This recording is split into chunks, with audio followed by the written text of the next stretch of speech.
yang baru bergabung, alhamdulillahirabbil alamin. Assalamualaikum warahmatullahi wabarakatuh.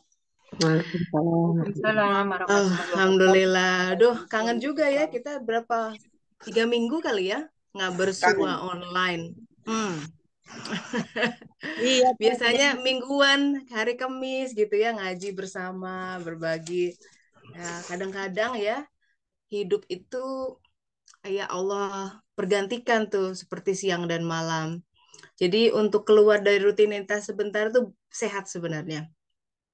Supaya kita menyadari makna. Jadi apa ya, kita baru kehilangan tuh kerasa berharganya sesuatu setelah yang bersangkutan atau sesuatu itu tidak ada. Bener nggak sih? Nah, dari situ ujian. Jadi dalam hidup apa-apa, kadang-kadang kita ketemu, kadang-kadang nggak ketemu, ya kan? Kadang-kadang deket sama anak, kadang-kadang anak dibikin jauh tempat tinggalnya gitu ya, termasuk sama pasangan.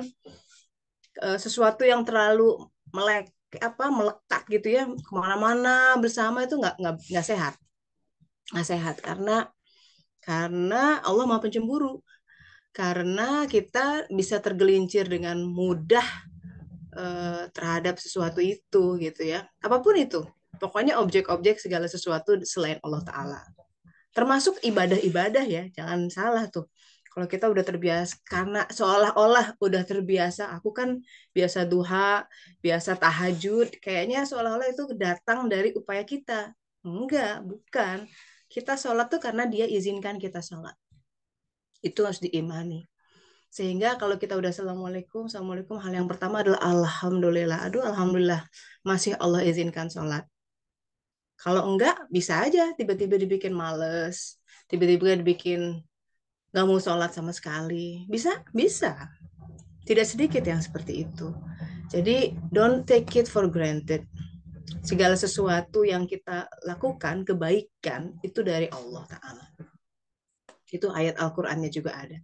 Alhamdulillah ya, kita hari ini memasuki pertemuan pertama gelombang baru, gelombang ke-13, kajian suluk online. Buat sahabat-sahabat yang baru bergabung, semoga bermanfaat. Ini adalah komunitas di mana kita berusaha ngaji tiap minggu. Yang kita coba dekati adalah Al-Quran. Cuma kan membaca Al-Quran itu harus tartil dengan pelan-pelan gitu. Jadi kita mencoba mendekati dari berbagai aspek. Kebetulan hari ini saya nggak begitu siap sebenarnya untuk memberikan materi, tapi kalau materi teori belum siap, tapi saya punya materi banyak tentang uh, kitab kehidupan yang Allah gelar setidaknya ketika liburan di Prancis kemarin gitu ya. Jadi semoga dengan berbagi hikmah ini sahabat-sahabat juga bisa meraup manfaatnya. Barangkali ada similarity gitu ya, ada kesamaan kisah. Dan nanti di sesi sharing session ya, I invite you, silakan sahabat-sahabat untuk juga ikut berbagi kisah gitu ya.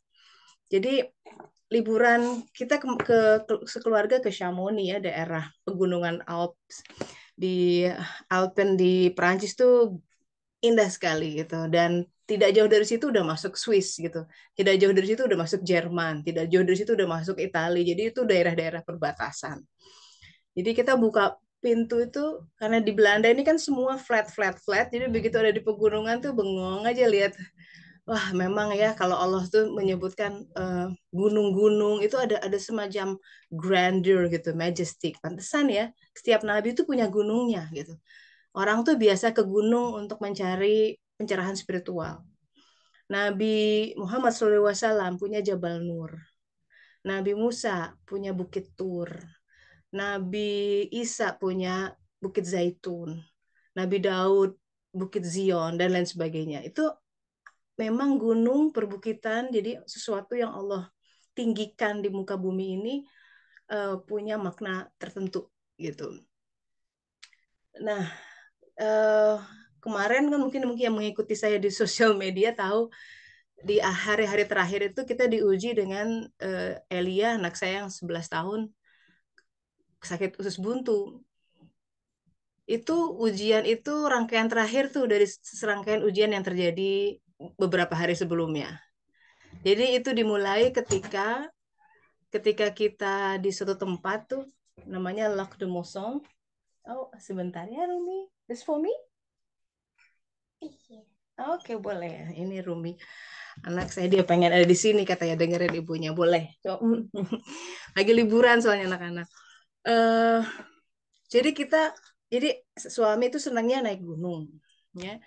Dia pengen ngajak si boys itu Elia sama Rumi naik gunung juga. Tapi saya tuh bukan tipe yang dia naik gunung bisa 4 jam, 5 jam lama banget ya. Kalau saya sih tipe mild lah, sejam hiking balik. Aku bilang, aku tunggu di restoran. Jadi aku sama anak tiriku tunggu di restoran, mereka lanjut. Lama nungguinnya 3 jam, 4 jam. Ini lama banget sih hikingnya gitu. Mana koneksi terbatas ya kan. Tiba-tiba saya ditelepon. Elia hilang katanya. Hah? Hilang? Gimana cerita? Iya, jadi mereka turun dari gunung, itu ketinggian 2.500 meter. Si Elia tuh, itu kan berbatu-batu ya. Tapi dia turun tuh kayak kambing gunung gitu, cepet banget. Bapaknya udah bilang, Elia tunggu, wait, wait. Gak dengar. Karena dia pengen cepet-cepet ketemu ibunya. Jadi dia tahu di restoran, kan kita udah janjian, aku ketemu tunggu di restoran. Nah, hilang katanya, udah nggak kelihatan. Mungkin jalan ke restoran. Aku bilang, ya udah, saya jalan dari restoran karena jalannya cuma satu sebenarnya melalui ada tunnel, ada terowongan yang dibuat menembus gunung yang panjang tuh habis 500 meter kali, itu gelap, lampu remang-remang. Kita nembus itu. Begitu keluar dari tunnel, saya cuma lihat, begitu saya lihat suami sama Rumi gitu, saya udah deg. Kok nggak ketemu Elianya gitu. Wah, di situ kita kita pada bengong. Nggak ada Elia, nggak ada saya bilang. Itulah permulaan dari the nightmare for every parents, kehilangan anak ya. Kita cari, tahu nggak, 2 jam sampai tidak Elia, Elia, takutnya dia terjerumus karena itu kan ada lembah-lembah jurang di bawahnya batu-batu. Wah, udah kayak nggak akan selamat kalau dia jatuh ke situ. Ada apa namanya? Ada dam yang besar, kalau walaupun dia bisa berenang tapi kemungkinan tenggelam besar. Itu udah jam 6 sore. Udah mendung, mulai hujan rintik-rintik. Saya bilang kita mesti minta bantuan. Itu udah 30 menit nggak ketemu, kita telepon SAR, Search and Rescue Team. Waduh, mana ya mereka tuh bahasa Inggrisnya kurang ini gitu. Jadi kita antara bahasa Perancis yang pakai Google Translate lah. So, oke, lokasi di mana? Ini koordinat, apa perlu dikirim helikopter? Wah, pokoknya it's so real. This is like, oh my God, this is happening gitu ya. Kita tuh si Rumi udah nangis, suami saya udah nangis, ya cari Elia gitu udah nangis. Pokoknya drama lah, drama. Everybody cry. Tapi aku kok tenang gitu ya dalam hati. Sebentar aku kayak diberi, nggak tahu, kayak itu mah it's not me, itu bener-bener kalau sedih mah sedih ya, tapi kok kuat, tapi kok tenang gitu. Walaupun misalkan ya Allah, kalau pokoknya gimana caranya uh, dia ketemu gitu, takutnya pingsan anak itu gitu kan, makanya nggak menjawab panggilan dan lain sebagainya. Wah, kita udah siap dengan worst case scenario bahwa uh, dia tidak selamat gitu. Ketika sudah di titik nadir itu udah sore tuh kan, saya udah, oh iya belum sholat asar, dalam nyari-nyari begitu saya coba duduk sholat gitu. Sholat tuh jangan sampai nggak sholat gitu. Saya sambil sholat, saya sambil berdoa gitu ya. Tapi entah kenapa kok tenang ya. Kayaknya ada nih anak. Tapi di mana kita nggak kebayang. Tiba-tiba ada sepasang hiker orang Spanyol. Kamu lagi cari siapa katanya? Dia bantuin anak. Kayaknya saya lihat anak kecil tadi di restoran. Coba-coba aja. Ternyata dia ada di restoran, tahu nggak? Kita yang sampai, hah? Di restoran kan jalannya cuma satu, ya kan? Anda harus lewat tunnel itu. Ternyata rahasianya adalah karena Elia takut gelap, jadi dia manjat ke atas tunnel itu dan semua orang geleng-geleng sertim. Itu kan susah sekali medannya. Nah, itulah pokoknya satu di situ. Tapi saya um, ada hal yang ya Allah dikasih ketenangan ya. Jadi buat saya hikmahnya kita bisa dalam hidup tuh suka ada kayak gitulah hal yang tidak terduga gitu ya, musibah, hilang apa ya kan, kehilangan sesuatu hal yang bikin kita mau hilang dompet kayak gradingnya tuh macam-macam ya, hilang ATM, aduh nggak gebek gitu. Nah itu hal-hal yang bikin shock. Nah itu ternyata yang bisa bikin kuat tuh ya Allah Ta'ala aja. Kita mau menguat-nguatin juga nggak bisa. Tapi begitu Allah kasih ketenangan, itu kayak tangan kita tuh, hati kita tuh dipegang sama Dia gitu. Yang am I not supposed to cry sampai kayak gitu, sampai kenapa aku tenang banget gitu. Nah, tapi ada hal-hal ketika saya dihadapkan dengan ujian tertentu bergetar gitu ketika Dia tidak memegang, itu memang. Jadi buat saya testimoninya adalah ketenangan kita menghadapi sebuah ujian sebesar apapun itu benar-benar dari Allah Ta'ala. Jadi ketika kita berdoa, ketika kita zikir, itu sebenarnya mengundang agar Dia hadir karena kehadirannya meneguhkan kita. Itu aja. Itu aja. Jadi upaya kita zikir, sholat tahajud, apa itu kan kita ingin membuka channel dengan membuka hijab-hijab yang ada. Ketika Dia hadir, itu kuasanya itu menenteramkan sekali. Menentamkan sekali. Sampai si Rumi, iya kan? You testify, right? Sini. I'm gonna invite. It's okay. And you saw me, like, Mama, you're so calm. Yeah? You told me that. You saw me so calm. Iya. Iya. Mama juga nggak tahu kenapa Mama bisa calm, tapi but that's what happened. 1, 2 hari dari itu diuji, saya tiba-tiba dapat radang tenggorokan parah. Nggak pernah sebelumnya seperti itu. Sampai yang nelen tuh sampai nangis, ada air mata ya. Ini sakit banget. Landilalahnya pas puncak-puncaknya aku menggigil, demam. Suami tuh lagi manjat gunung untuk semalam, nggak bisa dihubungin. Sementara kartu asuransi sama dia, ya kan? Dan wah macam-macam lah. Jadi saya harus nunggu. Wah itu. Nah di situ justru saya agak shaky tuh. Begitu diuji dengan sakit fisik, saya kan yang bisa menyaksikan kita sendiri ya. Keluar marahnya. Marah sama suami. Udah tahu istri sakit, malah naik gunung gitu. Dalam hati. Tapi saya nggak berusaha tidak menunjukkan kemarahan saya, berusaha inilah. Cuman paginya rada baut memang pas dia pulang gitu. Tapi susah banget lah. Jadi pertama kali yang dia tanya tuh begitu itu, aku sudah berhasil memanjat gunung. Bukannya nanya gimana demamnya udah reda enggak gitu. Maksudku begitu, sebagai istri pengen perhatian gitu. Tapi dia lagi kayak the boys keeps being boys, dia yang aku udah berhasil memanjat gunung. Saya kata, ya.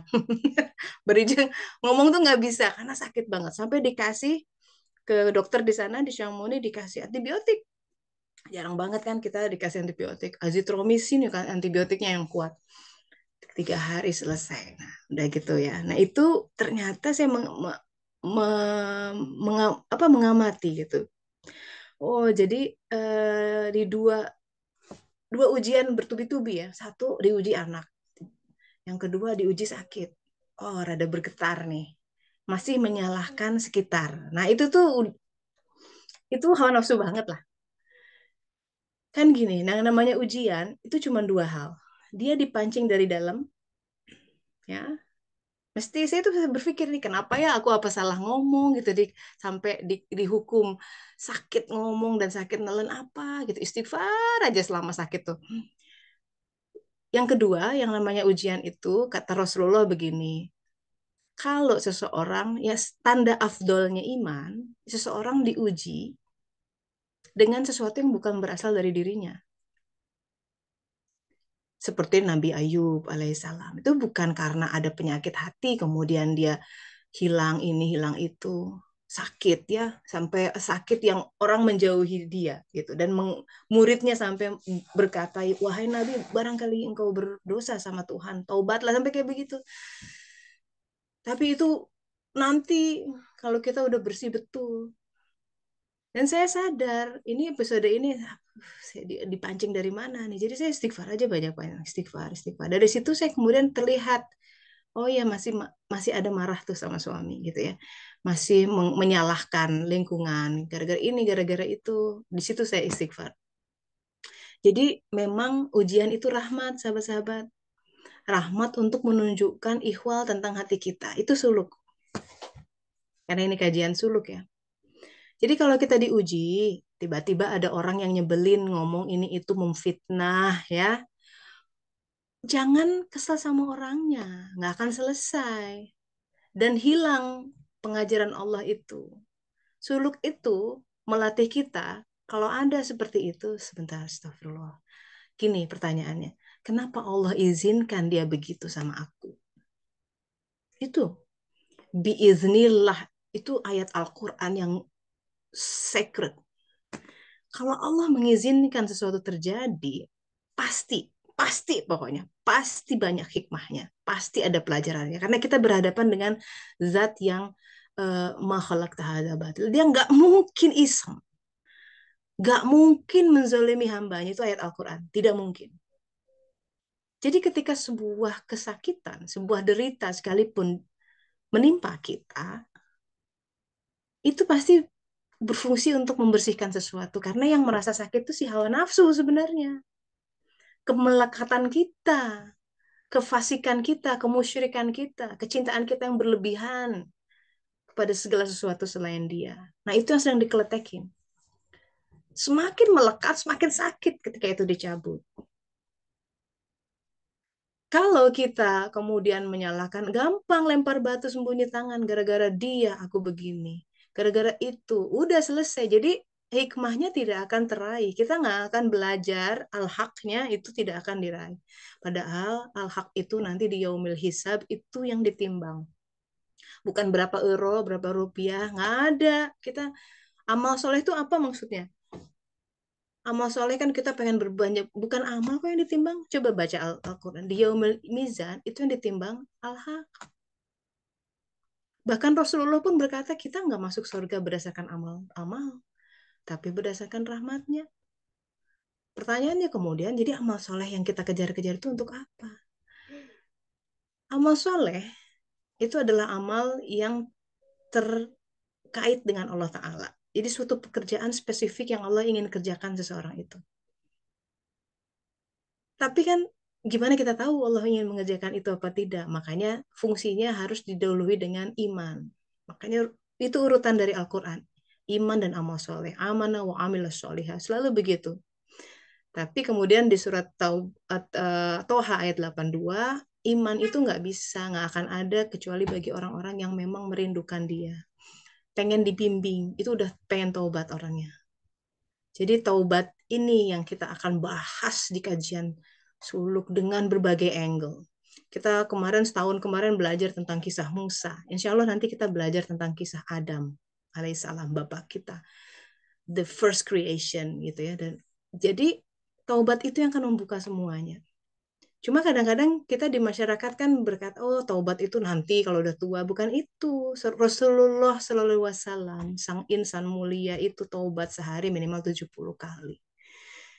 Ada hadis yang bilang 100 kali. Aduh, nggak tega bilang dosa untuk Rasulullah begitu mulia. Tapi apa kira-kira ketergelinciran dari beliau? Kayaknya dibandingin kita nggak ada apa-apanya. Tapi yet beliau kembali. Taubat itu adalah kembali menghadapkan hati kita. Kembali itu diantaranya ketika mendapatkan musibah, kalau kembali kepada Allah, kan itu seperti dalam surat Fusilat, kembali kepadaku, sukacita atau terpaksa.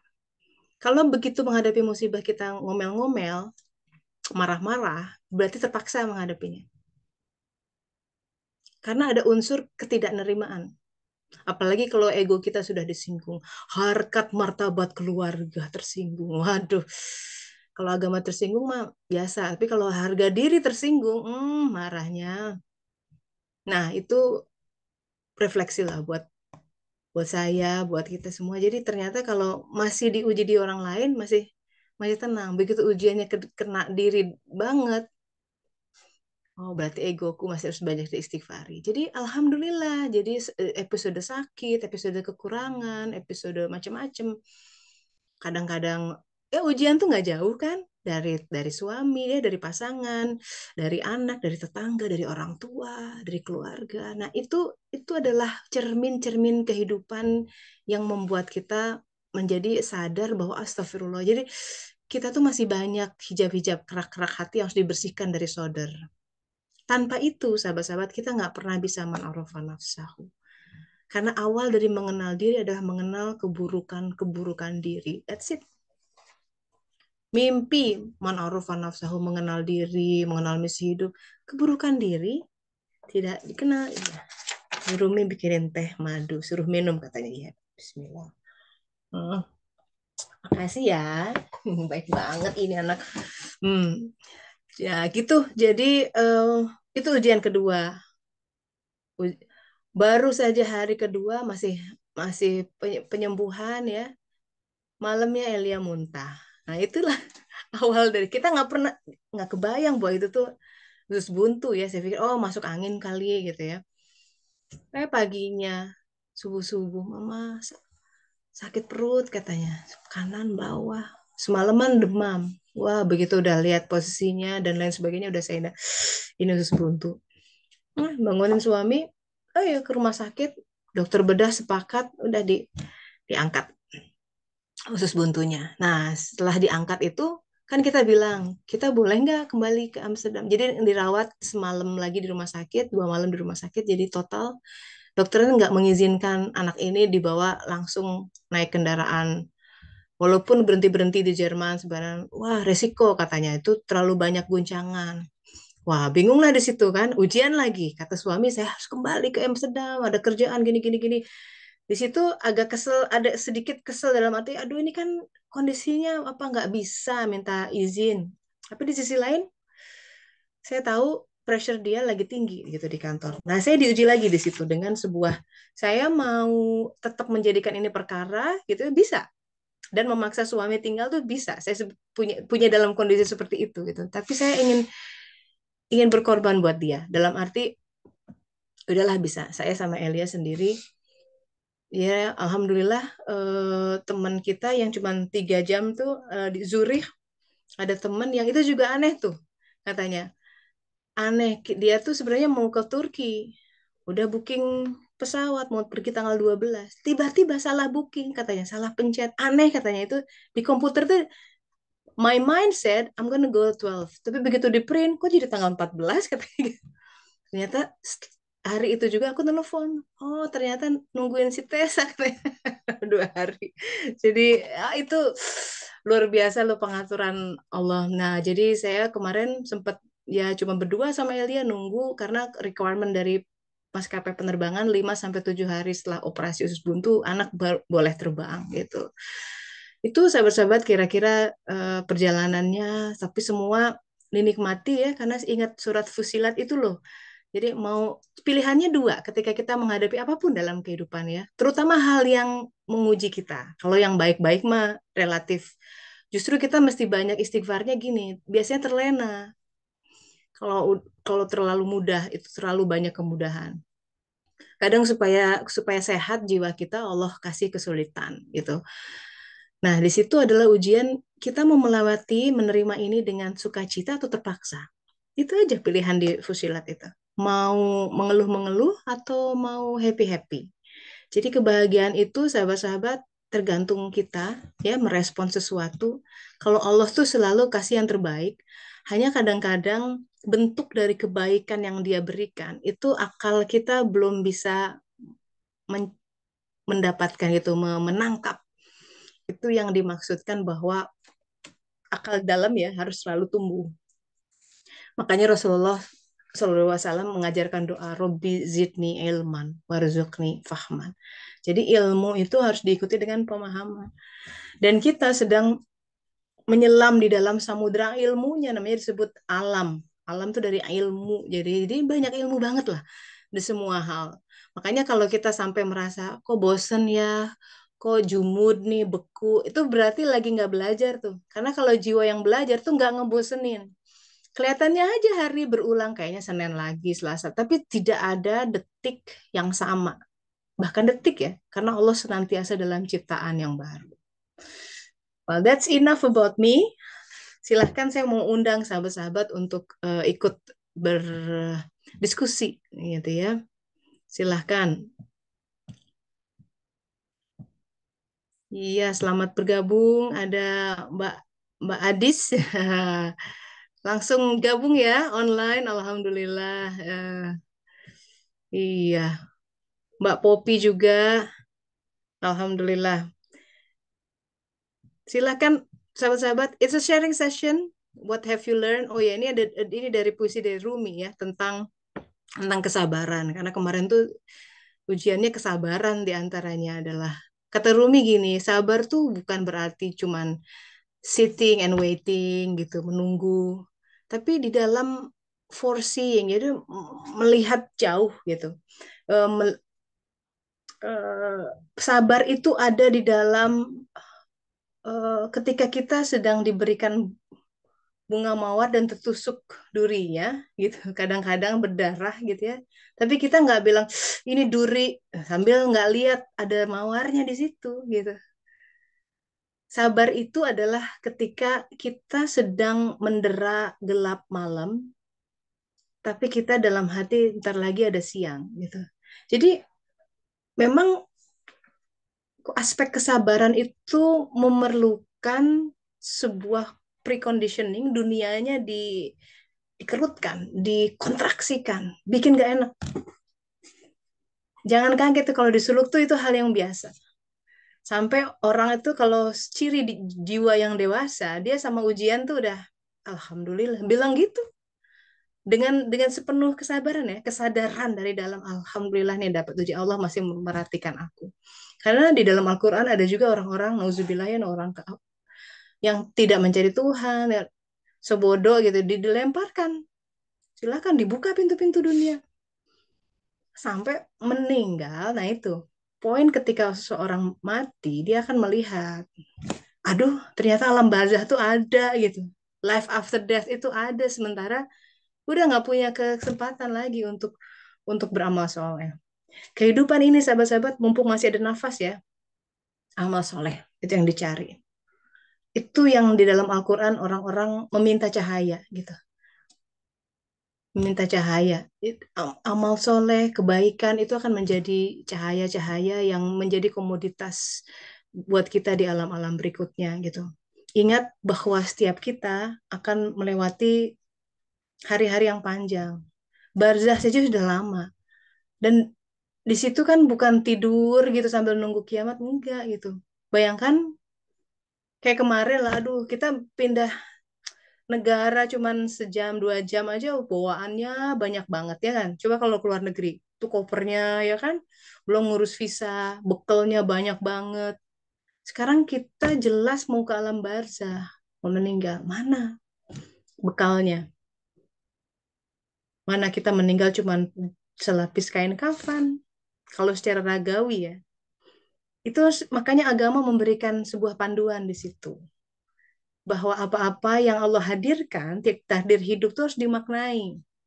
Karena yang ngatur Allah, sahabat, bukan malaikat, bukan nabi. Takdir kita itu sama sekali nggak remeh-temeh, sama sekali. Aduh, itu kalau dilihat satu keping nafasnya, satu degup jantungnya, nikmati di situ. Itu tangga-tangga ke atas, ke langit ketujuh. Cucian piring yang suka kita remehkan, ini terus ya, cucian baju yang nggak habis-habisnya.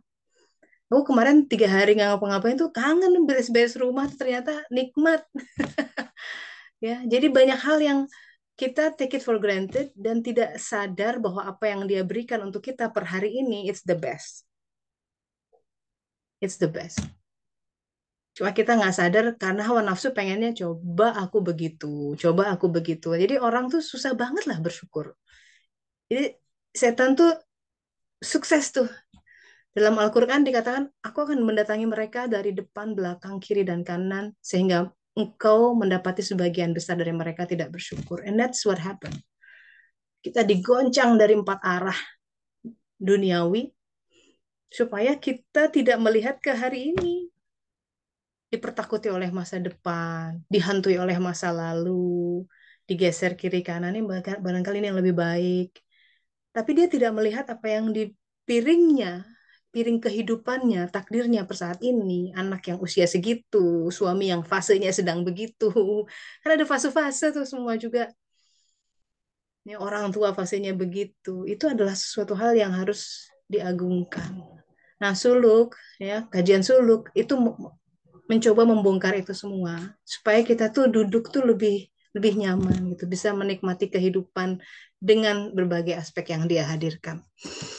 Walau alam. Ayo saya undang biar nggak saya aja yang ngomong. Silakan, langsung di unmute aja. Silakan, yang mau lewat chat juga boleh. Iya.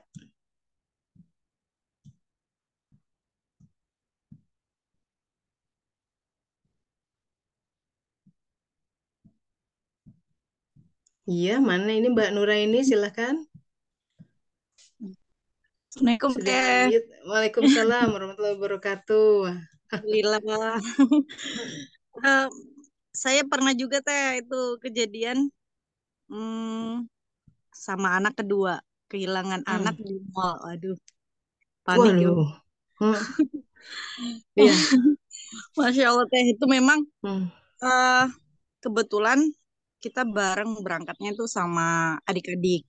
Jadi Hmm. ramein karena liburan bawa anak-anak gitu. Hmm, jadi anak yang kedua ini anak cewek.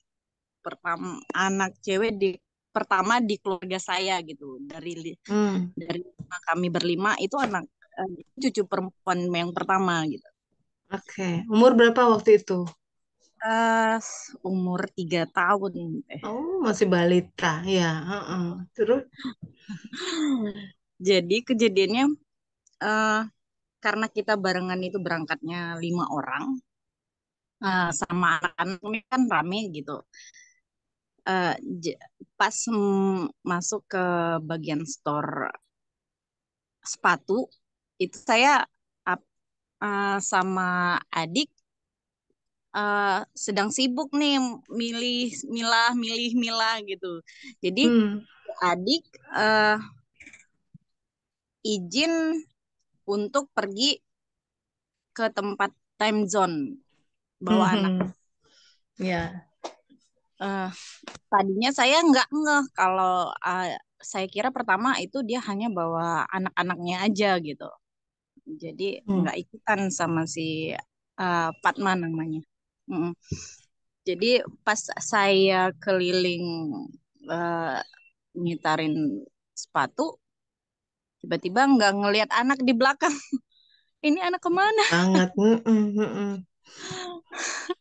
Hati-hati ya, anak 3 tahun dia kan explore gitu.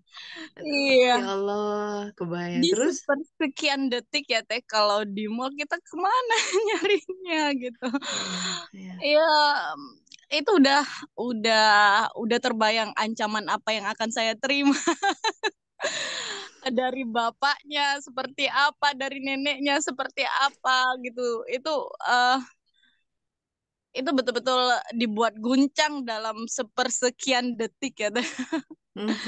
Jadi telepon sana sini itu nggak ngangkat, udah lebih dari 40 menit. Udah kalut gitu. Ini saya seperti apa, harus bagaimana gitu. Jadi saya coba untuk nelpon adik, sampai 10 kali nggak diangkat gitu. Ya. Kita trennya kita keliling nyari di mana ya time zone-nya gitu. Ada berapa lokasi, ada time zone itu ada sekitar 3 lokasi. Jadi udah keliling dia nggak diangkat. Ada 3 lokasi, kita kan udah nyari tuh naik turun. Ini bener nggak sih anak ini ikut sama uh, si adik sama si tante gitu? Atau gimana gitu? Atau di mana? Ini udah pikiran kalut gitu, di mana? Ternyata kita telepon nenek, ada konfirmasi ini Fatma ada ikut nggak, ada ngeliat ya enggak gitu, pokoknya udah nggak ada jawaban lah gitu. Ini di mana anak, di mana? Kita telepon, kita ngubungin security, security juga kita kan nggak punya informasi, itu dalam posisi panik gitu. Jadi kadang memberi informasi ke security juga, securitynya jadi apa ya, ilfil kali ya Teh gitu. Karena kondisi panik gitu. Akhirnya kita coba lagi nelpon si adik, itu udah nelpon yang ke berapa ya? Udah sampai 15 kali telepon, nggak Wah, diangkat juga gitu. lama itu hilangnya. Berapa? 30 menit? Iya, 1 jam. Kan biasanya nangis tuh anak itu kalau masih kecil. Iya, ternyata eh, apa ya? Kita udah keliling ke time zone, jadi si adik yang tadinya rupanya dia eh, bawa si Padma ini, saya nggak dengar kalau dia bawa gitu teh. Jadi kan kita Oh. rupanya si si Padma ngikutin si tante gitu. Jadi pas Hmm. udah ke udah jumpa gitu, udah ke lokasi. Ya Allah, saya langsung lemas lutut. Nyarinya kemana gitu. Ya, Kebayang ya, nggak ya. teh kalau nggak eh apa ya, kalau nggak ditenangkan kayak Tete tadi, kok kok saya bisa tenang kok gimana. Cuma di posisi itu saya pernah ngerasain yang namanya Ya. kehilangan kalutnya itu seperti apa, yang akan udah Hmm. terbaca seperti apa gitu ya. Itu sih sharingnya Iya, tadi, tapi iya. alhamdulillah ya Teh. Iya, memang itu kan jadi betul-betul ya kalau kita diuji itu menampakkan kondisi kita pada saat itu gitu, kondisi hati, kondisi hati. Jadi kalau apa namanya, kalau orang itu imannya sudah, kalau istilah Al-Qur'an namanya iman billah. Jadi iman tuh berderajat-derajat ya. Kalau udah iman billah itu iman tertinggi. Billah, bi Allah gitu, dengan bersama Allah. Itu ya, langit runtuh pun itu kayak kalau permukaan air nggak beriak, kayak gitu. Mau ada gempa bumi kayak, mau ada krisis moneter, mau harga naik 10 kali lipat, ya kan? Mau uang di tabungan tinggal 100 perak, ya, you name it lah. Kalau langit runtuh mungkin nggak punya imajinasi, tapi hal-hal yang lebih dekat dengan kita lah. Misalkan ada kabar, Bapak begini, begini, begini. Nah, itu langit runtuhnya gitu ya. Apalah demi dari orang tua, ada kabar anak begini begitu, itu mungkin langit runtuhnya kita, seseorang. Allah Maha tahu mana yang merupakan soft spot kita. Nah, itu diujinya di situ. Itu jadi ujinya di situ. Jadi kalau ingin menguji iman kita, iman tuh kan hubungan sama Allah Ta'ala secara personal ya. Tawakal itu muncul dari sana. Tapi indahnya kehidupan, maka kita senantiasa akan ditunjukkan. Ini cermin 3 dimensi, sahabat-sahabat. Canggih banget nih hidup tuh. Hebat yang bikin.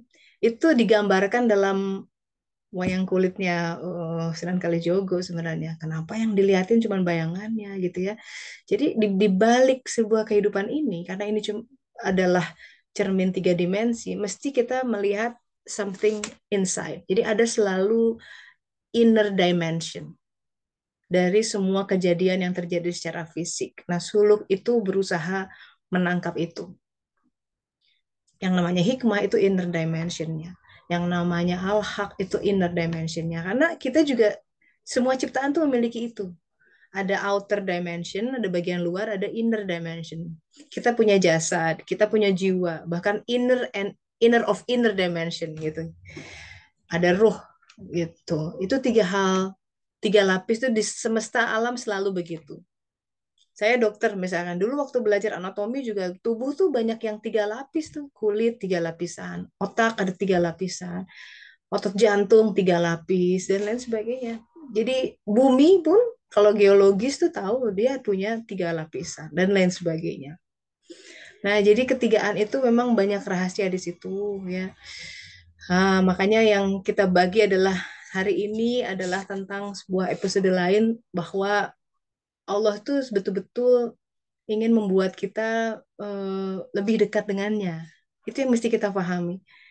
Bahwa the grand scenario, skenario dari kehidupan adalah untuk mengenal Allah Ta'ala. Bukan sekedar hidup nyaman, itu bukan begitu sama sekali gitu. Jadi kalau kita bekerja, beraktivitas dimanapun, jangan sekedar buat cari duit. Sayang banget. Uang mau segimana pun nggak akan memenuhi, nggak akan dibawa ke sana. Tapi bagaimana kita bisa memaknai bisnis kita yang kecil itu gitu ya, tapi kita bisa berbangga dengan itu. Oke, saya kerjaannya cuma nyapu lantai, tapi saya ini bagian dari, nah seperti itu. harus melihat kehidupan dengan lebih besar, big picture, sehingga kita bisa lebih menjiwai apapun yang kita lakukan. Jangan sampai keluar ya, omat ini kalau jangan sampai keluar kata-kata dari saya mah cuma ibu rumah tangga. Aduh jangan banget itu. Ibu rumah tangga tuh gede banget ininya apa namanya. Jadi semua hal sebenarnya mau bapak rumah tangga, ibu rumah tangga, mau bapak yang bekerja besar, betul-betul besar. Tapi pemaknaan kita karena kurang bersyukur ya. Aku mah apa tuh. Jadi begitu. Kan itu seperti nggak sopan sama Allah Ta'ala. Kita diberi hal yang besar, nafas ini, kehidupan ini, jadi manusia, terus tiba-tiba aku cuman begini aja, astagfirullahaladzim. Kayaknya kok tidak not grateful ya sama Allah Ta'ala. Ya, hindarkan seperti itu. Nih dari Dela, saya mengalami sesuatu buat saya berat dari hari Minggu ke Selasa kemarin. Oke, oke, oke, oke. Wah, lewat tulisan, wow, silahkan. Ya, buat sahabat-sahabat yang lain yang bisa sharing secara langsung, saya mau menyapa Bu Adis dulu. Assalamualaikum Bu Adis, selamat bergabung ya di kajian Seluk Online juga Mbak Popi. Gimana nih? So far so good. Ini ada Mbak Uci juga nih ya. Ya, Mbak, silakan. Assalamualaikum. Silakan ya. Sudah angkat tangan, langsung di unmute saja. Iya, Assalamualaikum. Halo Mbak Ira. Ya, Waalaikumsalam iya, warahmatullahi Masya Allah ya, wabarakatuh. dengar ceritanya tadi bener-bener deh rasanya kadang-kadang ujian itu kita nggak pernah tahu ya Teh Tessa ya. Dan Banget. kadang Ya. kalau beruntun seperti yang Teh Tessa alami, saya sendiri kadang ya Allah apa sanggup gitu ya seperti itu. Tapi dengan mendengar Teh Tessa tadi saya seperti tersadarkan dan kepingin sharing. Kebetulan Mhm. menimpa ke kerabat yang dekat sekali dengan saya gitu ya. Udah izin Mhm. juga insya Allah ya. Mm. Beruntun juga Teh dan cukup berat karena akhirnya mempengaruhi ke hampir seluruh sendi ke kehidupan keluarga mereka gitu. Ya. Dimulai di awal 2021 suaminya Hmm. terkena COVID yang cukup Hmm. parah, hampir menghilangkan nyawa lah saat itu ya kalau dari ceritanya gitu. Tapi Hmm. alhamdulillah dengan bantuan perusahaan dan lain-lain segala upaya lah dilakukan yang mungkin menghabiskan juga biaya besar sekali, tapi karena itu di cover oleh perusahaan ya alhamdulillah. Baru selesai sembuh ternyata ketahuan kalau selingkuh gitu ya. Eh, Masya Allah. Ya, itu baru selesai sembuh padahal ya sudah diuji ya, tapi nggak tahu Mm-mm. dan itu dilakukan dan ternyata ketahuan. Ya keluarga goncang ya, semuanya goncang dan anehnya lagi suami langsung menuntut untuk bercerai. Jadi dia Hmm. yang selingkuh, dia yang minta bercerai gitu ya Teh. Kemudian Hmm. ya udahlah proses itu berjalan ya dengan segala Hmm. ribut-ributnya si ibu juga goncang karena sebelumnya Ya. pasangan ini dikenal satu angkatan. Kebetulan di kampusnya juga dikenal sebagai role model pasangan yang jadi panutan gitu, Teh gitu. Hmm. Jadi ya Mhm. kebayang gitu ya, anak-anaknya udah remaja, yang satu udah kuliah di semester 4, kemudian yang satunya kelas SMA tahun terakhir gitu. Jadi ya Hmm. cukup kebayang goncangnya seperti apa. Kemudian juga ya karena ini proses berlangsung terus, ternyata si anak pertama juga mengalami goncangan yang mengakibatkan ya sebuah goncangan Hmm. baru buat ibu karena Hmm. ternyata juga hubungannya dia dengan pacarnya itu harus segera dilangsungkan pernikahan lah. Hmm. Hmm. Hmm. Seperti itu. Itu sendiri juga sudah membuat ibunya makin goncang ya.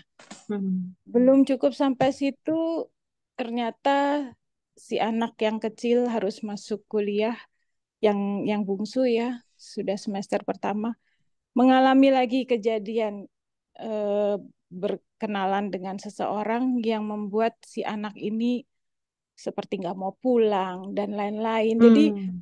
sampai sekarang tuh, sampai tadi pagi saya mikir apa ya Masya yang Allah. harus dilakukan. Apakah ini harus meruqyah diri atau apa gitu, Teh Tessa. Tapi dengan mendengar kajian Teh Tessa ini, saya pengen sharing gitu cerita Teh Tessa ini ke yang bersangkutan gitu, untuk menguatkan gitu.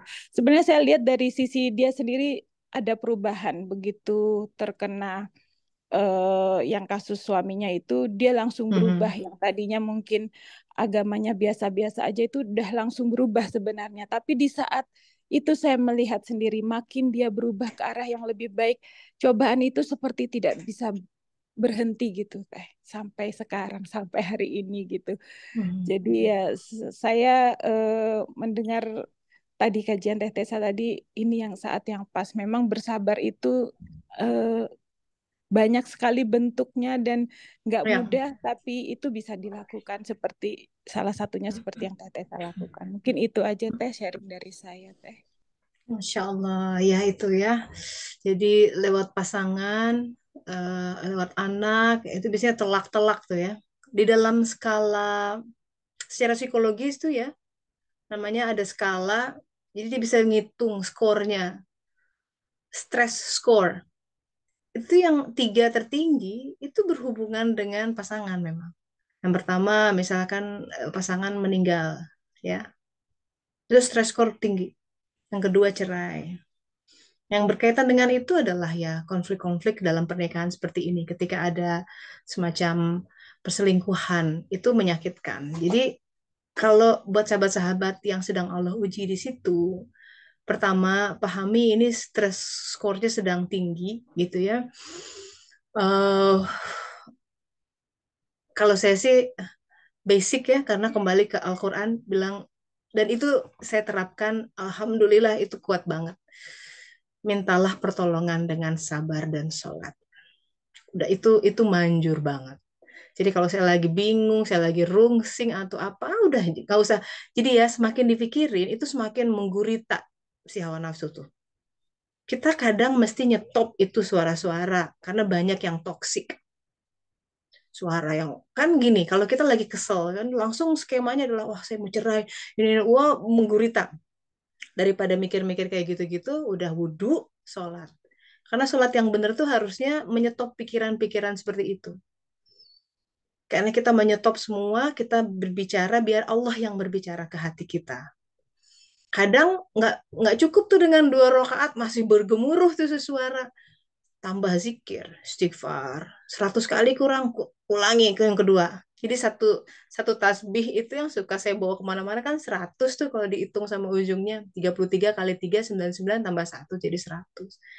Wah masih kerasa nih gemuruh, tambah lagi 1 putaran. Masih kerasa, tambah lagi 1 putaran.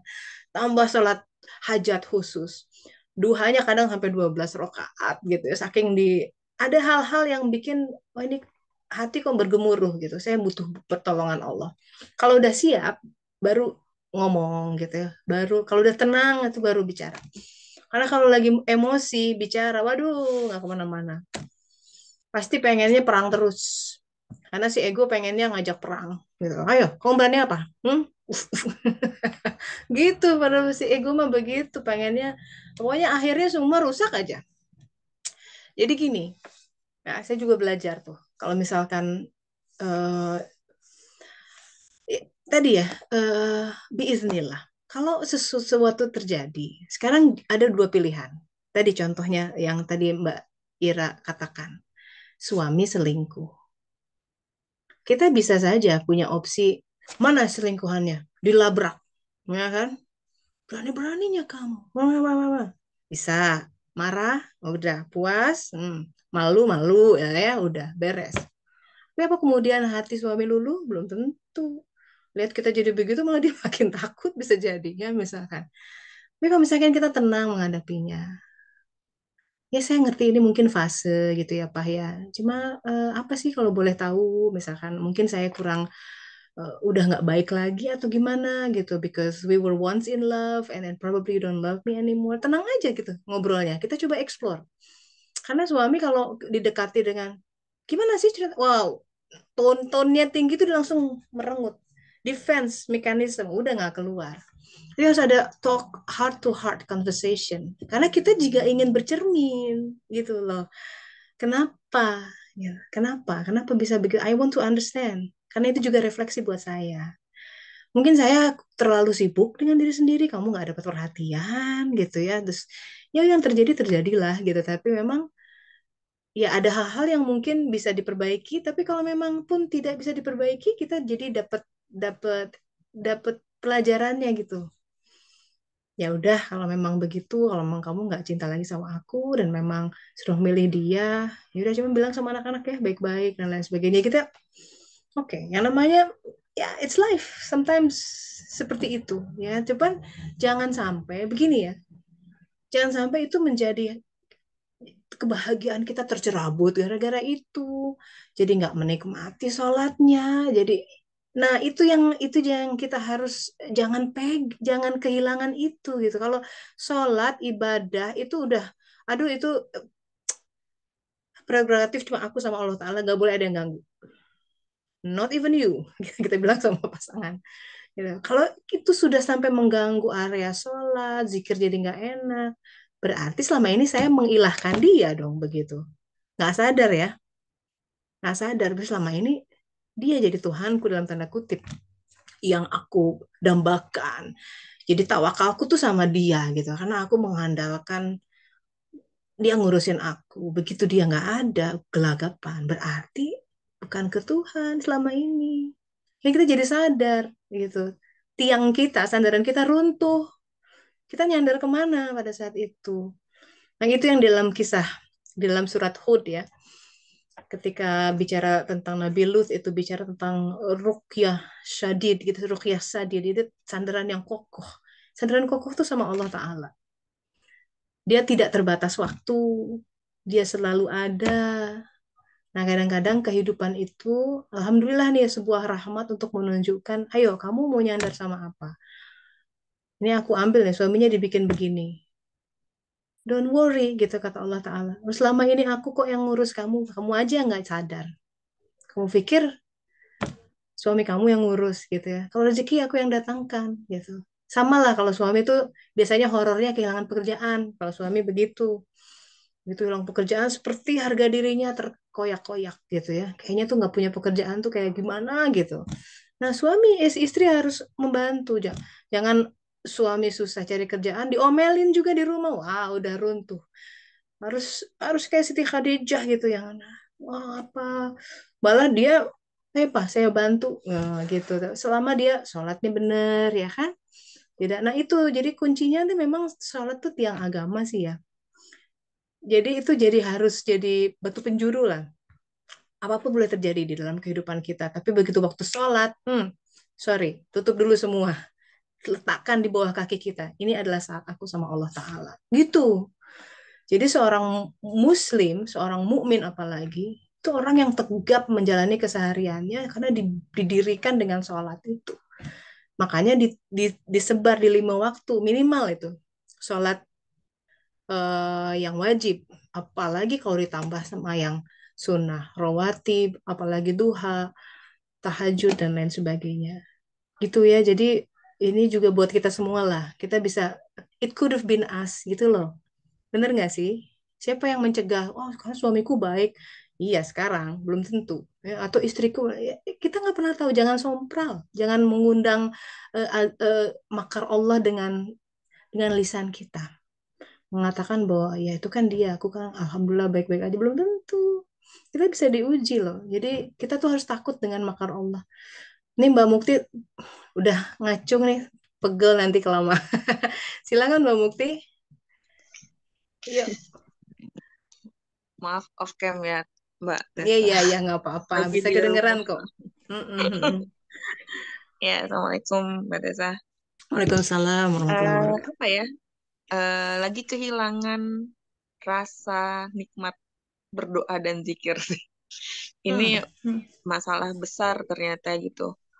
Hmm. Sampai mohon-mohon gitu kan sampai baca, banyakin baca usaha gitu. eh Siapa ya entah Rumi entah siapa gitu ya bilang bersungguh-sungguh. Oh, aku dengerin ini kajiannya Dokter Fahrudin Faiz gitu. Beliau bilang bersungguh-sungguhlah gitu dengan apa-apa yang Allah senangi gitu. Nanti Allah yang kasih yang lebih dari yang kita inginkan kan gitu. Berjuang banget gitu untuk dapetin kembali rasa itu gitu. Ya. Tapi malah kemarin yang udah ngerasa bukan ngerasa bisa ya, tapi ngerasa tahu tawakal tuh malah jadi kayak nol lagi gitu. Jadi kayak hilang gitu. Dan lucunya itu saya kan biasa puasa Daud ya sekarang. Lucunya Masya tuh Allah. ketika puasa Daud itu Allah. Jadi ada satu momen yang saya jadi kayak udah batalin aja nggak jadi puasa Daud gitu ya. Tapi justru malah bisa baca Quran gitu. Dan itu menikmati itu gitu. Tapi zikir ba'da sholatnya jadi malah kurang nikmat. Jadi saya bingung kenapa nggak bisa menyeluruh semuanya enak ya gitu. Itu saya gundah dari Rabu kemarin. Nggak Selasa Rabu inilah gitu. Gundah banget gitu. Kok nggak bisa menyeluruh semuanya enak ya gitu. Kemarin puasanya enak, baca Qurannya bolong-bolong. Tapi sunahnya bisa tertib. Nih sekarang sunahnya bolong-bolong gitu ya. Udah berapa hari nggak duha. Semalam malah nggak jadi tahajud. Bolong-bolong tapi bisa tilawah gitu. Enak baca Qurannya. Kayak gitu gitu loh. Dan Ya. sampai di titik saya sampai nanya berulang kali. Mungkin orangnya bosan saya tanyain. Tawakal tuh kayak gimana sih gitu. Balik itu lagi ditanyain. Padahal itu udah tahun lalu udah jadi apa ya, jadi bab yang concern ke situ gitu dan udah ngerasa oke tawakal begini gitu. Ini nanya lagi gitu sampai orangnya kayak nggak mau jawab gitu.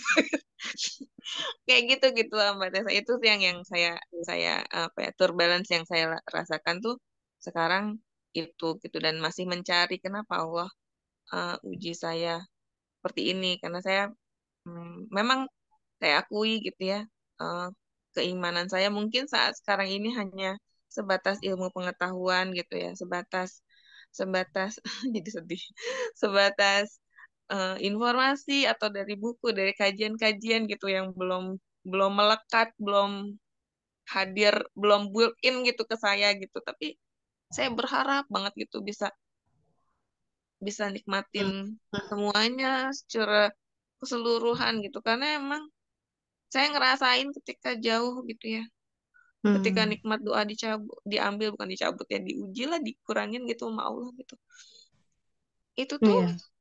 kerasa ya ada ujian kayaknya nggak seberapa sama yang kemarin tapi kok kok apa ya eh olengnya kok lumayan juga ya gitu itu sih yang yang saya rasakan ya ya butuh butuh pencerahan atau butuh pandangan dari Mbak Tesi gitu. Alhamdulillah. Alhamdulillah. Ada ilmunya tuh Mbak. Alhamdulillah. Jadi pertanyaannya memancing ke Al-Hikam. Ya. Recommended book buat yang belum punya bukunya. Namanya Kitab Al-Hikam ya. Mbak Mukti udah punya nggak Mbak Mukti? Eh, Atau belum kemarin iya suka dengan very Ibnu recommended. Athaillah Yes. ya Itu tapi kitab bukunya suluk itu. iya buku yang aku beli malah Yes. bukan kitab Athaillah malah apa namanya tutur pencerah penerang hati gitu-gitu Ya, belum sempat jadi beli Al-Hikamnya Ibnu Athaillah. Nanti kalau sempat bukunya coba cari kitab Al-Hikam nomor 58. Jadi pasal 58 itu ada yang mengatakan itu. Dikatakan begini, di antara ya tanda-tanda kematian hati, kalau orang hatinya mati, tandanya ada tuh. Apa itu? Dia tidak ada kesedihan atas apa yang dia luput atau meninggalkannya berupa amalan-amalan yang tidak sesuai. Jadi seperti itu. Misalkan gini, biasanya aku kalau sholat kemarin kok enak zikirnya lama gitu, bisa sekarang kok jadi bosenan gitu. Nah itu dia merasa sedih tuh. Itu tanda insya Allah hatinya hidup. Aku semalam, aduh, astagfirullah, nggak sholat tahajud, ada kesedihan kan yang bisa baca kita. Karena banyak juga yang tahajud lewat lempeng aja tuh hatinya, hati-hati tuh, jangan-jangan udah mulai mati hatinya. Kalau tanaman tuh mulai kering gitu ya, layu, astagfirullahaladzim. Jadi fungsi hati untuk menerima petunjuk jadi nggak cergas gitu kalau hatinya mati. Nah, semoga yang Mbak Mukti alami sebuah tanda hatinya masih hidup. Karena sedih atas apa-apa yang kita luput. Jadi amal-amalan yang eh, ya itu ya sebuah kedekatan. Oh, kemarin jangankan begitu ya. Kadang-kadang gini, tadi subuh doanya enak banget tuh munajat di sambil menangis. Zuhur udah hilang tuh rasa itu. Nah, itu kita mesti sedih. Memang kita mesti sadar ya, sekali lagi, yang namanya semua itu pemberian. Kita bisa sholat itu pemberian, kita bisa munajat pemberian. Ketika itu tidak diberi itu kita harus, aduh ya Allah, kenapa? Apakah saya sedang diuji? Dan hal lain ya, kadang-kadang kita jatuh dalam pitfalls ini, fallacy. Kita seolah-olah mendikte Tuhan bahwa ibadah yang pol itu adalah dengan sholat gitu ya, yang banyak dengan pokoknya pengen afdol. When you can do it by all means gitu ya. Sholat pol, saum pol, eh, apa namanya, apapun di hari itu dipolkan silakan. Cuma kita masih sadar yang namanya Allah tuh takdir tuh siang dan malam ya, lapang dan sempit itu kehidupan banget. Itu suluk ya. Itu kita mesti paham karena ayatnya banyak dalam Al-Quran dan dalam pergantian siang dan malam begitu loh. Jadi ada kontraksi, ada relaksasi, ada lapang, ada sempit. Itu bagian dari kehidupan yang menyehatkan, sahabat-sahabat. Kadang kalau kita dikasih waktu luang, wow bisa saum, bisa. Itu keluangan semua tuh. Bisa tilawah, senang. Tapi begitu kita lagi disempitkan, aduh hari ini lagi banyak tamu gitu ya. Anak lagi sakit, apa-apa-apa. Jangan hilang Allahnya gitu. Jangan melihat bahwa itu semua seolah-olah mengganggu ibadah saya. Jangan begitu. Sehingga kita merasa marah dengan situasi yang ada gitu. Gara-gara ini tuh nggak, jadi saya nggak bisa apa namanya, karena dia punya rutinitas ya kan, misalkan tilawah. Nah itu eh, orang beriman itu harus fleksibel karena hidup tuh kadang berubah begitu. Hari ini lagi bisa kenceng, besok agak kendor, tapi dikencingnya di hal yang lain. Mungkin kita nggak tilawah sebanyak kemarin, tapi hari ini sudah membantu orang dengan dengerin curhatnya. Gitu. Kalau kita niat lillahi ta'ala, itu bisa jadi malah lebih besar nilainya di hadapan Allah Ta'ala dibanding tilawah kita. Karena itu sudah punya nilai membantu orang lain bahkan. Tilawah kan buat pribadi. Allah tuh sangat suka ya. Jadi hal yang sangat mengundang rahmatnya adalah sifat kepemurahan. Dan kepemurahan itu terkait dengan makhluk yang lain. Biasanya begitu. Nabi Ibrahim alaihissalam disebut sebagai Khalilullah, kekasih Allah. Kenapa? Karena sudah pemurah dari sejak kecil. Beliau itu sampai dikabarkan nggak mau makan sendirian, sampai nyari orang berhari-hari dia menahan lapar. Karena saya nggak mau makan sendirian, saya punya makanan nih, saya nggak mau makan sendirian. Kita kan punya makanan enak disembunyiin, nggak mau berbagi, astagfirullahaladzim. Dia berbagi gitu. Nah, hal-hal seperti itu jadi em, jadi renungan buat kita. Jangan remehkan hal-hal ya, apa namanya, gesture-gesture. Allah lihat tuh. Misalkan ibu ini belum azan, dia udah wudhu, udah pakai mukena, udah siap di depan apa di atas aja. Allah lihat mana yang orang-orang yang bikin sebuah effort gitu. Ada kita membaca Quran, dicium dulu, dibersihin. Nah, kayak gitu-gitu suatu ketakziman ya, ketakziman yang harus kita bangun. Jadi don't worry, Mau Mukti, kalau misalkan up and down seperti itu, kita mesti pokoknya oh alhamdulillah ya, aku merasa sedih. Itu mesti alhamdulillah. Diberi rasa sedih ini berarti aduh semoga hatiku masih berhidup nih, masih hidup. Nah, kemudian kita istighfar and go on gitu, move on dengan apa kondisi yang ada. Ini terutama ibu-ibu banyak diuji kalau anaknya sakit, ya kan, namanya kehidupan rumah tangga, kesibukan nggak ada habis-habisnya, seolah-olah itu mengganggu ibadah kita. Jangan lihat seperti itu. Kita nggak akan pernah nyaman mengerjakan itu semua. Kalau lihatnya hitung-hitungan seperti itu. Kita nggak ngitung-hitungan, pokoknya kita lihat apapun yang hadir, ini Allah yang menghadirkan. Gitu dong harusnya. Ya, siapa lagi yang menghadirkan? Loh, takdir itu nggak ada yang bisa punya kendali kecuali Allah Ta'ala. Kalau yang namanya setan apapun itu cuman dompleng di takdir yang Allah buat. Jadi kalau Allah mengirimkan sebuah kondisi tertentu, conditioning hari ini, udah work with the flow namanya. Kalau hati, sahabat-sahabat, yang namanya zikir itu nggak tertutup dengan apapun. Mau head, zikir masih bisa. Ya, mau lagi nyinsik bawang, zikir masih bisa. Beresin anak, gendong, zikir masih bisa. Justru kadang-kadang di saat sempit itu zikirnya bisa naik tuh, kenceng dibanding terlalu lapang. Terus kita melihat bahwa nih aku melihat diri sendiri bahwa itu berasal dari diri dan itu terpeleset namanya. Nauzubillah min dzalik. Kita melihat bahwa aku tahajud karena aku tahajud, bukan karena kita ditahajudkan sebenarnya itu. Ya.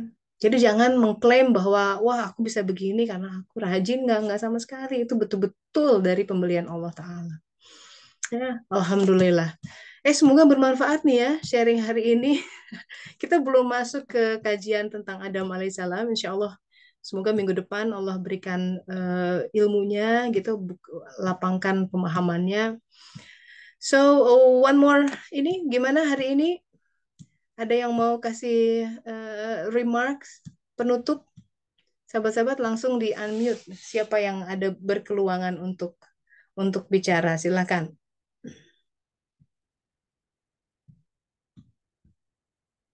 Iya. Ini kalau kalau a silent moment in between aku agak sedikit nervous nih. Halo, ini masih pada ada nggak sih? Benar. Masya Allah, Teh Tessa, Masih ada. alhamdulillah, iya. Hatur Alhamdulillah. nuhun. Terima kasih sekali untuk sharingnya hari ini dan sharing dari sahabat-sahabat semua. Memang bentuk pelajaran Allah itu unik ya untuk setiap setiap orangnya, setiap nafsnya selalu unik gitu. Apalagi Yes. belajar kesabaran tidak akan pernah berhenti. Terima kasih sekali pelajaran kesabaran dan pelajaran bahwa kita tidak bisa tergantung kepada ibadah kita, tergantung kepada makhluk yang lain juga gitu. Itu menjadi catatan saya setiap hari, Teh. Jadi pengingat juga setiap hari bahwa baik pasangan, sahabat-sahabat di sekitar saya, bahkan mungkin dengan Teh Tessa pun, dengan Teh Yen ya, dengan semua gitu ya, sahabat yang saya dekat dengan saya tidak bisa bergantung juga. Jadi semua memang hanya atas izin Allah begitu. Ya, ya. Itu Teh yang saya tangkap untuk hari ini. Hatur nuhun pisan, Teh. Alhamdulillah, ya itu. Akhirnya suluk itu membawa orang, ya kalau orang mau bersuluk, ciri dia suluknya benar, dia makin tawakalnya sama Allah Ta'ala. Makin bergantungnya sama Allah Ta'ala. Kalau sudah begitu, udah dia tegap dalam kehidupan. Mau ada badai, mau apa, dia kayak seperti Umar bin Khattab yang selalu bilang, buat aku nggak apa namanya, nggak masalah gitu, yang diterima adalah kebaikan ataupun keburukan atau hinaan atau cacian atau pujian, dia nggak lihat itu karena dia melihat semua itu dari Allah Ta'ala. Kalau kebaikan yang datang, dia melihat itu dari Allah, tidak langsung melambung hidup dan lupa daratan, dia akan melihat Alhamdulillah dan dia humble. Orang boleh muji setinggi langit, oh, kamu hebat, dia langsung kembalikan Alhamdulillah, bukan aku, bukan aku, ini karena Allah, ini karena Allah. Lolos ujian ke lapangan kalau orang seperti itu. Jadi dia tak sadar dengan sepenuh kesadaran bahwa enggak, aku tuh enggak hebat kok, aku enggak pinter, aku enggak begini, itu Allah yang bikin. Wah, itu syuhada nana, insya Allah dia bisa bersaksi aku dibeginikan oleh Allah. Karena kalau aku nggak dikasih ilham, nggak dikasih kekuatan, nggak dikasih kesehatan, coba saya dikasih kemarin sakit, ngomong juga nggak bisa. Kita kadang nggak sadar tuh ya, ngomong-ngomong tiap hari nggak bilang tuh terima kasih Allah dikasih tonsil, pita suara yang tidak radang. Coba satu bagian tubuh diradangkan tuh, si Elia kemarin usus buntu dibikin radang. Kita punya usus buntu semua, nyaman-nyaman aja puluhan tahun. Coba Allah bikin radang, wah nggak bisa jalan. Nah kadang kita nggak tahu dari Rabbul Alamin itu bener ngaturin kita dari tataran raga kita, diaturin tataran jiwa kita. Jiwa kita tuh dikasih makan, sahabat-sahabat. Lewat mana? Takdir. Takdir itu makanan jiwa. Makanya kalau orang mencampakkan takdir, udah habis dia. Aku nggak menerima kehidupan, udah habis. Di balik takdir itu, jiwa mesti makan. Gimana caranya jiwa makan? Sabar. Nah, iman, takwa, wattaqullah wa yu'allimukumullah, kata Allah Ta'ala. Siapa yang bertakwa, aku ajarin, kata Allah. Allah akan mengajari.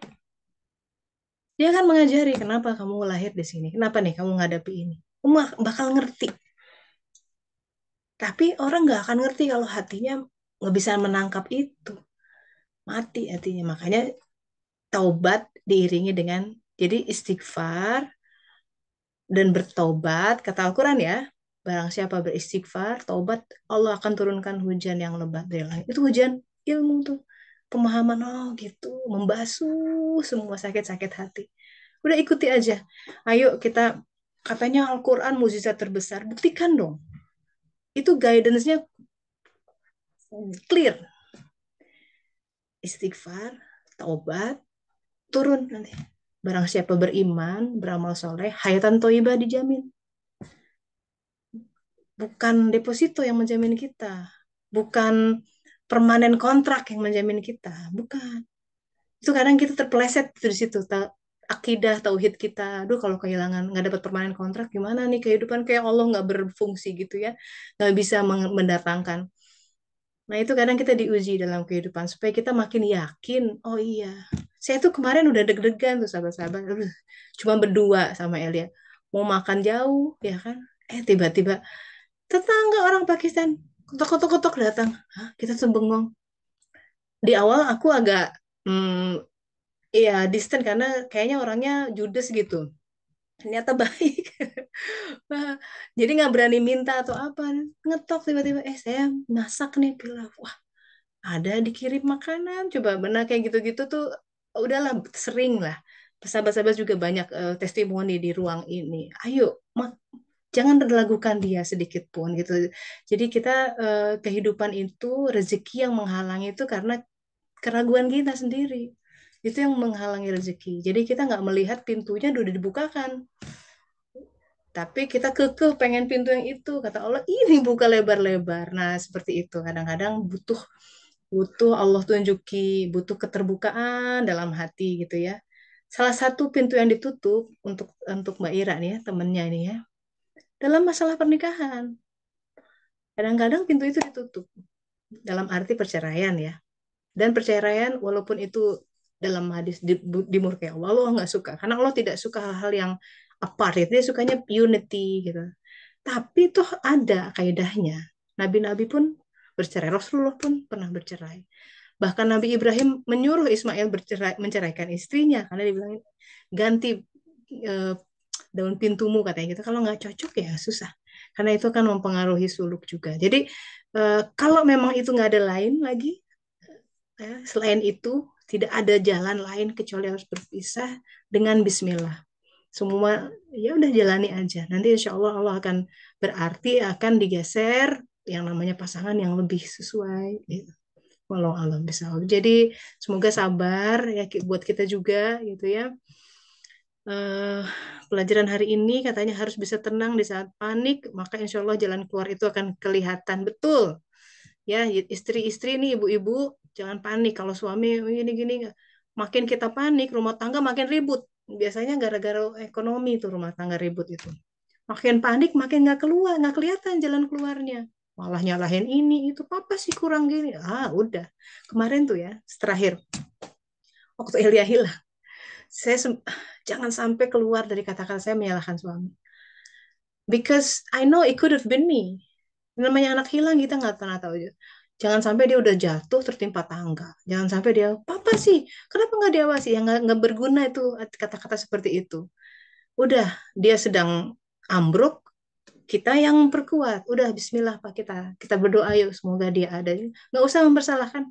Nggak ada, karena kita bisa jadi dalam kondisi seperti itu. Kita juga nggak mau dipersalahkan. Nggak ada gunanya menyalah-nyalahkan seperti itu. Udah, yang fokus saat ini dan fokus bagaimana ke depan seperti apa gitu, dan itu lebih menenteramkan buat kita insya Allah. Alhamdulillah, semoga bermanfaat ya kajian hari ini. Insya Allah minggu depan semoga kita sudah masuk ke kajian tentang Nabi Adam alaihissalam. Kita tutup bersama dengan doa akhir majelis. Subhanaka Allahumma wa bihamdika asyhadu alla ilaha illa anta astaghfiruka wa atubu ilaik. Alhamdulillahirabbil alamin. Terima kasih ya Teteh. Atur Ayo nuhun Pak Teteh Agung. Sa. Terima kasih Terima kasih semuanya. Teteh Mohon maaf Sa. lahir Terima kasih batin. semuanya. Assalamualaikum Terima warahmatullahi kasih Teteh Sa. wabarakatuh. Izin lihat. Makasih Teh Tessa. Terima kasih. Assalamualaikum.